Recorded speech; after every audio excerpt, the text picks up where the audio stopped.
Salam, saya percaya kita semuanya terus diberkati oleh Tuhan, terpelihara oleh Tuhan, karena demikian janji Tuhan. Puji Tuhan, hari ini kita juga bisa kembali melihat bagian dari kebenaran firman Tuhan yang akan terus memerdekakan hidup kita, yang akan terus menyemangati hidup kita semuanya. Satu hari kalau kita pergi, dan perginya itu rombongan, kita berkonvoi, tiba-tiba kita ada di sebuah persimpangan dan kita sedang bingung untuk memilih ke kanan atau ke kiri. Satu hari kita kemudian memutuskan bahwa kita berjalan ke arah kiri. Ketika berjalan beberapa lama, tiba-tiba seseorang kemudian menghubungi kita dan berkata bahwa kembalilah ke jalan yang semula. Apa yang kemudian kita pikirkan dengan kata-kata itu? Tentu kita tahu bahwa kita sedang ada di jalur yang salah. Kita sedang ada di jalan yang tidak semestinya, dan mesti kita akan kembali. Nah, bagian dari firman Tuhan juga hal yang sama terjadi pada seorang nabi, di mana Tuhan memanggil kembali untuk kembali kepada jalan yang semula, kembali ke jalanmu. Mari kita akan renungkan bagian dari firman Tuhan dalam 1 Raja-Raja pasal yang ke-19, ayat yang ke-9 sampai ayat yang ke-18. Demikian firman Tuhan. Di sana masuklah ia ke dalam sebuah gua, bermalam di situ. Maka firman Tuhan datang kepadanya demikian, apakah kerjamu di sini, Elia? Jawabnya, aku bekerja segiat-giatnya bagi Tuhan Allah semesta alam, karena orang Israel meninggalkan perjanjianmu, meruntuhkan mesbah-mesbahmu, membunuh nabi-nabimu dengan pedang. Hanya aku sendirilah yang masih hidup, dan mereka ingin mencabut nyawaku. Lalu firman-Nya, keluarlah dan berdirilah di atas gunung itu di hadapan Tuhan. Maka Tuhan lalu angin besar dan kuat yang membelah gunung-gunung dan memecahkan bukit-bukit batu mendahului Tuhan. Tetapi tidak ada Tuhan dalam angin itu. Dan sesudah angin itu datanglah gempa, tetapi tidak ada Tuhan dalam gempa itu. Dan sesudah gempa itu datanglah api, tetapi tidak ada Tuhan di dalam api itu.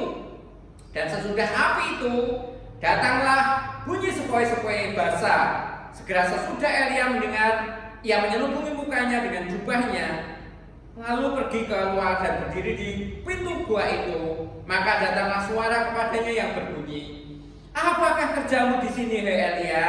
Jawabnya, aku bekerja segiat-giatnya bagi Tuhan Allah semesta alam, karena orang Israel meninggalkan perjanjianmu, meruntuhkan mesbah-mesbahmu, membunuh nabi-nabimu dengan pedang. Hanya aku sendirilah yang masih hidup, dan mereka ingin mencabut nyawaku. Firman Tuhan kepadanya, pergilah, kembalilah ke jalanmu melalui padang gurun di Damsek, dan setelah engkau sampai, engkau harus mengurapi Hazael menjadi raja atas Aram. Juga Yehu cucu Nimsi haruslah kau urapi menjadi raja di Israel. Dan Elisa bin Safat dari Abel Mehola harus kau urapi menjadi nabi menggantikan engkau. Maka siapa yang terluput dari pedang Hazael akan dibunuh oleh Yehu. Siapa yang terluput dari pedang Yehu akan dibunuh oleh Elisa. Tetapi aku akan meninggalkan 7.000 orang di Israel, yakni semua orang yang tidak sujud menyembah Baal dan yang mulutnya tidak mencium dia. Berbahagia sekali saya bisa melanjutkan apa yang kita bahas pada minggu yang lalu, minggu sebelumnya. Kita berbicara tentang Elia. Hari ini kata-kata Tuhan menyapa Elia, tapi juga menyapa kita semua. Bahwa satu hari Tuhan berkata, Elia, kembalilah ke jalanmu. Elia, kembalilah ke jalan semula. Tentu kita tahu apa artinya. Ada bagian di mana ada sesuatu di mana Elia sudah tidak ada di jalur yang semula. Kalau sapaan ini kepada kita, tentu kita juga akan berpikir hal yang sama. Tentu ada bagian di mana kita sedang tidak ada di jalur di mana Tuhan inginkan untuk kita melaluinya. Apakah itu? Kita akan melihat di dalam 1 Raja-Raja pasal 19 ayat 9 sampai ayat 18 yang kita pelajari ini, kita dapatkan 3 peringatan dari Tuhan bagi kita semuanya untuk kita kembali ke jalan semula, yaitu jalan yang sudah tentukan untuk hidup kita semuanya. Mari kita akan lihat bersama apa sih yang diingatkan oleh Tuhan atas kita semuanya. Satu hari Tuhan berkata kepada Elia setelah Elia berjalan dari dekat Israel dan kemudian sampai ke gunung Horeb, Elia kemudian masuk ke sebuah gua dan bermalam di situ. Di bagian ini kita bahas minggu yang lalu. Dan kemudian apa yang dikatakan oleh Tuhan yang menyapa kepada Elia? Elia, apa kerjamu di tempat ini? Apa yang kau kerjakan di tempat ini? Itu sapaan Tuhan. Jawab Elia, aku bekerja segiat-giatnya bagi Tuhan, Allah semesta langit. Karena orang Israel meninggalkan perjanjianmu, meruntuhkan nabi-nabimu dan membunuh nabi-nabimu dengan pedang dan lain sebagainya. Tuhan menyapa di dalam keadaan di mana Elia ini ada di sebuah gua dalam sebuah ketakutan. Tuhan kemudian menyapa Elia. Kemudian Elia menyatakan daftar tentang apa yang dia lakukan bagi Tuhan.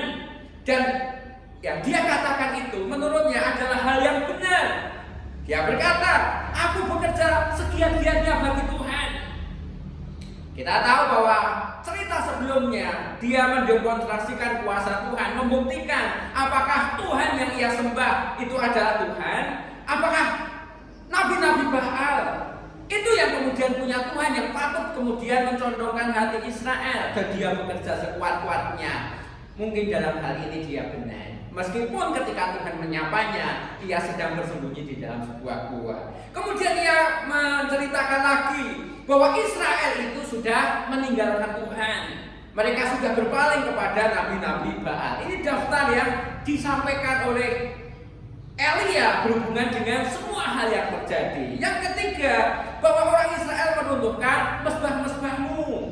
Kemudian yang keempat, dia sampaikan bahwa mereka sudah membunuh nabimu dengan pedang. Yang kelima, ia katakan bahwa hanya aku sendirilah yang hidup. Nanti kita akan lihat apakah dalam hal ini dia benar. Dan yang keenam, mereka akan mencabut nyawaku. Dalam hal ini adalah ancaman dari Isabel dan Raja Ahab. Nah, itu daftar yang dia sampaikan. Dan dia berkata bahwa aku sendirilah yang hidup dan aku sendiri sudah terancam. Dia sampaikan daftar masalah yang dia hadapi.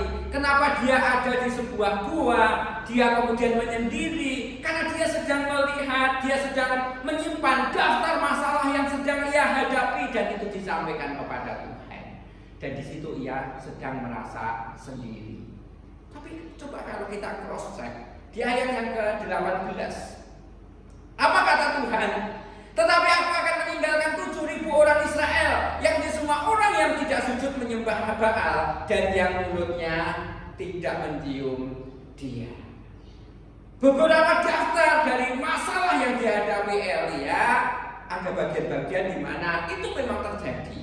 Tetapi tentang bahwa dia itu hanyalah dia sendiri yang hidup, dia ini kemudian akan diancam dan akan dicabut nyawanya, bagian itu benar. Tetapi di mana dia merasa bahwa dia sendiri, itu yang kemudian menjadi masalah buat hidupnya.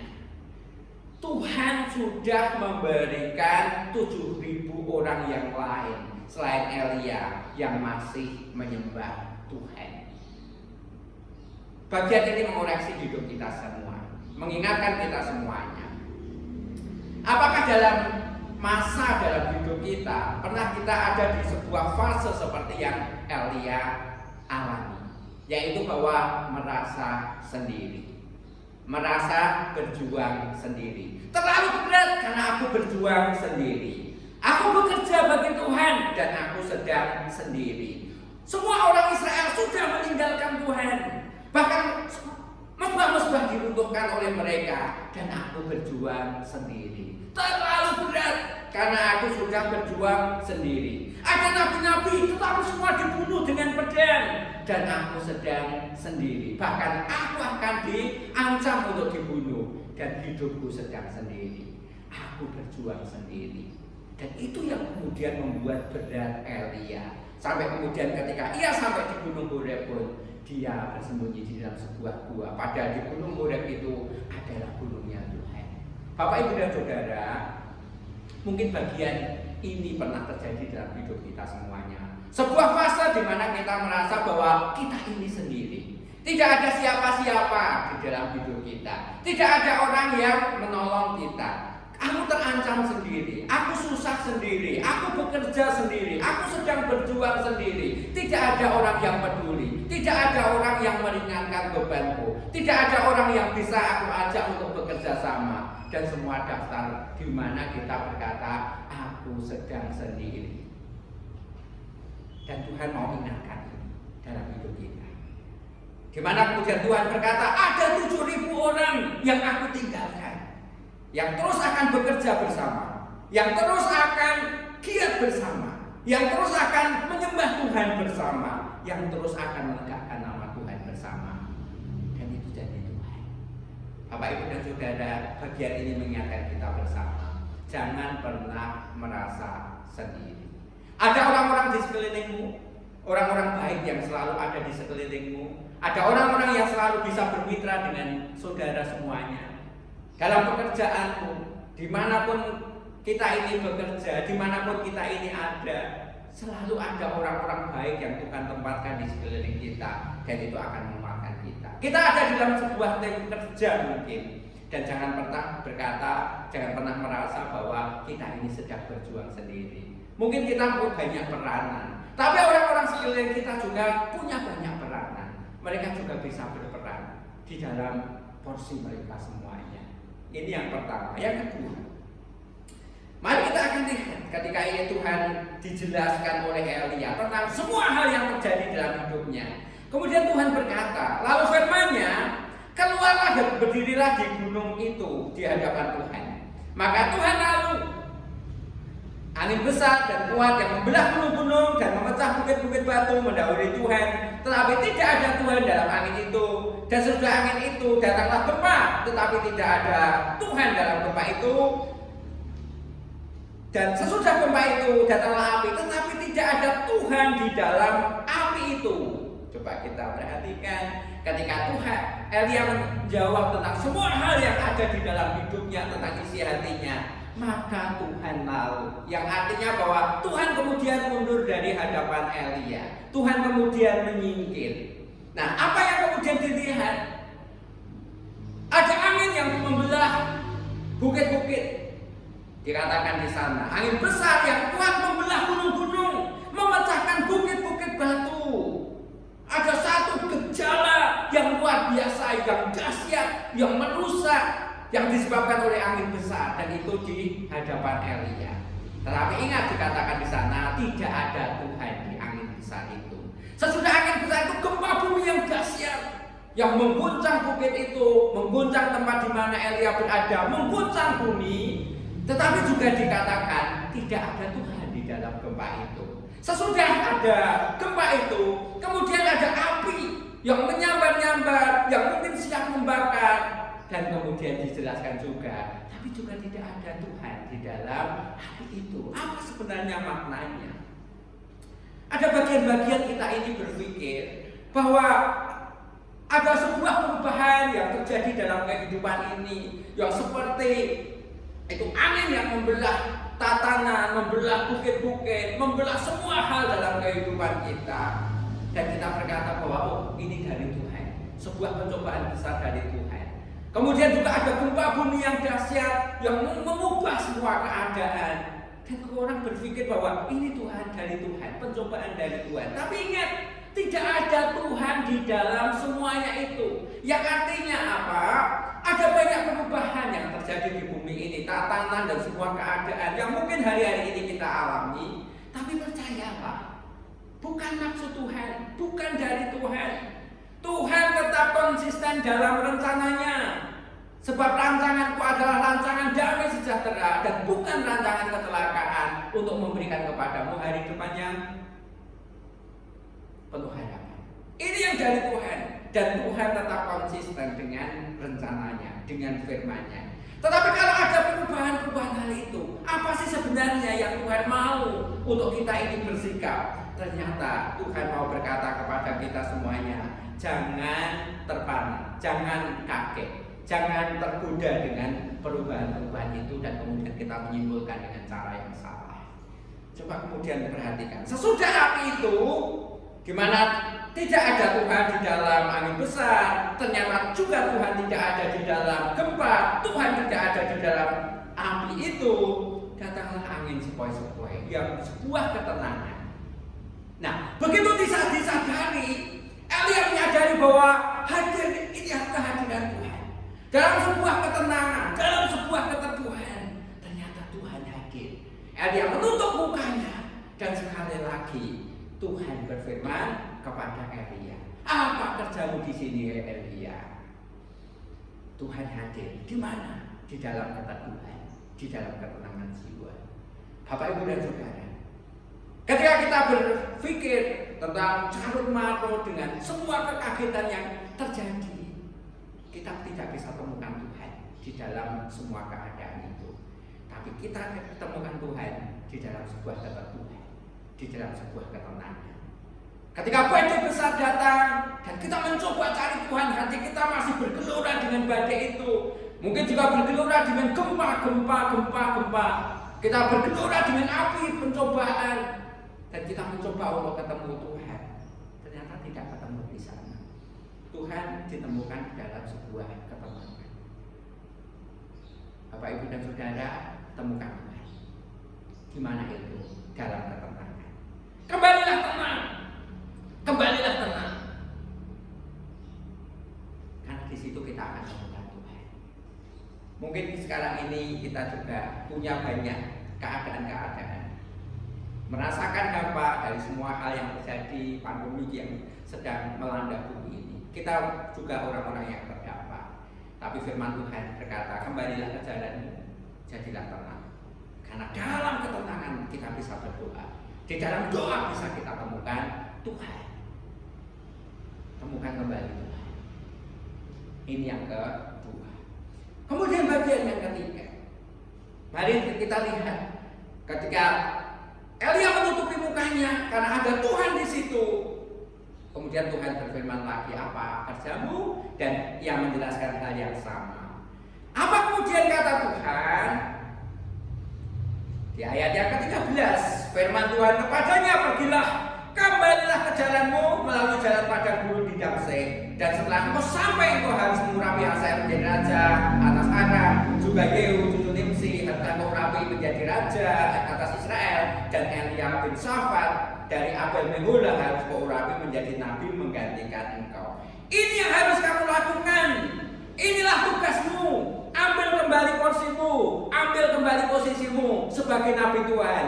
Nabi yang nanti mengurapi Hazael sebagai raja Aram, mengurapi Yehu anak Nimsi sebagai cucu Nimsi sebagai raja di Israel, juga mengurapi seorang nabi.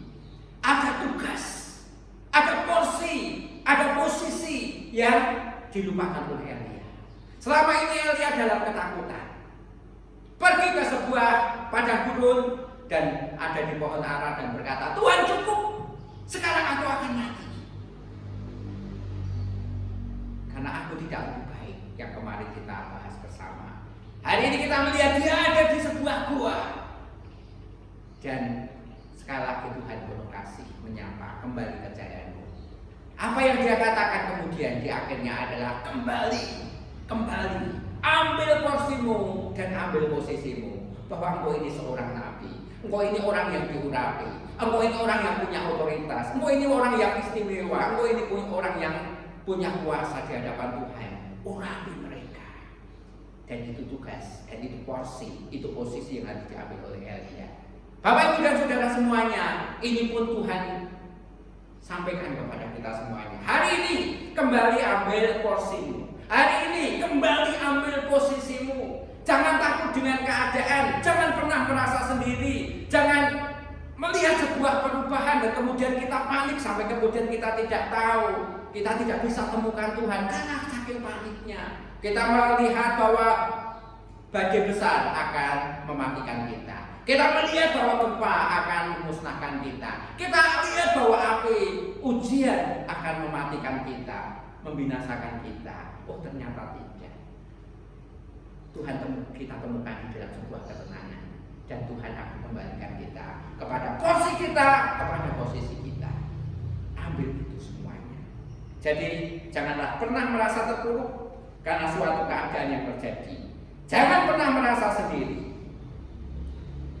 Ambil kembali posisi kita. Ayo ambil kembali posisimu. Engkau yang berdagang, percayalah engkau diurapi menjadi seorang pebisnis yang handal. Engkau yang melayani, yakinilah bahwa ada pengurapan atasmu dan engkau akan kembali mengambil posisi itu. Jangan lagi ada di dalam ketakutan itu. Dan itu kata-kata Tuhan untuk Elia, tapi juga untuk kita semuanya. Mari terus maju, mari terus maju. Kembalilah ke jalan semula. Engkau ini orang yang diurapi Tuhan. Jangan takut pada ketakutanmu. Jangan pernah merasa berjuang sendiri. Ada orang-orang sekelilingmu yang akan terus ada di dalam kehidupan kita semuanya. Dan kita semuanya akan terus kuat. Temukan Tuhan dalam ketenangan. Jangan panik ketika sebuah perubahan terjadi. Ada Tuhan di dalam ketenangan. Kita akan temukan itu. Dan kita akan kembali kepada porsi dan posisi kita. Kiranya ini boleh menjadi berkat buat hidup kita semuanya. Semua diberkati, semuanya kuat, dan kembali mengalami pengurapan Tuhan yang menjadikan kita orang-orang istimewa di hadapan Tuhan. Kita berdoa. Tuhan, terima kasih. Firman-Mu sudah kami dengar, tetapi kiranya kami semua yang mendengar bagian firman Tuhan ini, kami semua dikuatkan.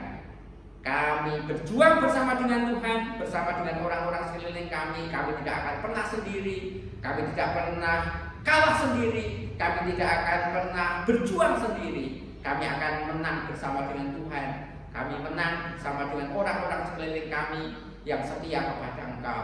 Kami juga akan temukan Tuhan. Kami tidak panik ketika gejala alam, situasi berubah dalam hidup kami. Kami tetap temukan Tuhan.